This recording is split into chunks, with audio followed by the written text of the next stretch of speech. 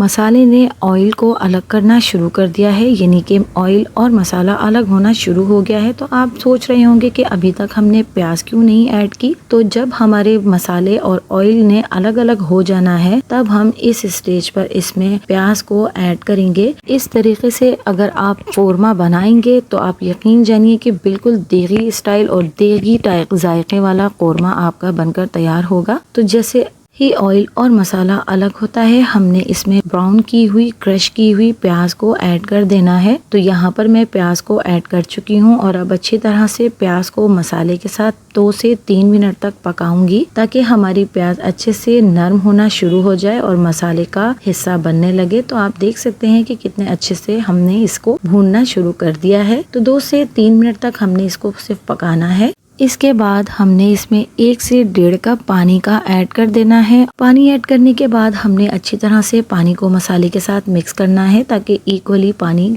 Mix हो जाए और हमें जितनी ग्रेवी इसमें रखनी है उतना हम इसको तैयार कर लेंगे। साथ साथ हम बर्तन को भी साइडों से साफ करते जाएंगे। तो आप जब भी किसी भी किस्म की रेसिपी, कोई भी सालन या कोई भी डिश तैयार कर रहे हो तो साथ साथ बर्तन को साइडों से साफ करते रहा कीजिए। इससे एक तो हमारा बर्तन जलता नहीं है और साइडों में सालन भी लगा हुआ नहीं होता। तो यहाँ पर तकरीबन 10 मिनट तक हमने दम वाली आंच पर इसको पकाया है और आप यकीन जानिए कि 10 मिनट के बाद इस कोरमे में से दम वाली आंच पर जो हमने इसको पकाया है तो इतनी बेहतरीन इसमें से खुशबू उठ रही थी जैसे कि किसी किचन में ये कोरमा तैयार किया जा रहा हो, यानी कि किसी बड़े किचन में देग में ये कोरमा तैयार किया जा रहा हो। बिल्कुल ऐसी शानदार इसमें से खुशबू उठ रही थी और बहुत ही जबरदस्त दानेदार इस कोरमे का टेक्सचर था। और यकीन जानिए कि जिसने भी खाया उसने उंगलियां चाट ली अपनी। बहुत ही ज़बरदस्त ये मज़े का कोरमा हमारा बना था। तो आपने बिल्कुल स्टेप बाय स्टेप इस रेसिपी को फॉलो करना है और ये रेसिपी ट्राई करनी है। तो यकीन जानिए कि आपके घर में भी आपकी तारीफ़ें बहुत होंगी। तो आप भी मेरी इस रेसिपी को ज़रूर ट्राई कीजिएगा और कमेंट्स के ज़रिए अपना फीडबैक मुझे ज़रूर दीजिएगा और मेरी इस रेसिपी को अपनी फैमिली और फ्रेंड्स में ज़्यादा से ज़्यादा शेयर भी कीजिएगा। तो अगर आपको मेरी वीडियोस और मेरी रेसिपीज़ पसंद आती हैं तो मेरे चैनल को लाइक, शेयर एंड सब्सक्राइब कीजिए। मिलती हूँ किसी नई वीडियो, नई रेसिपी के साथ। अल्लाह हाफिज़।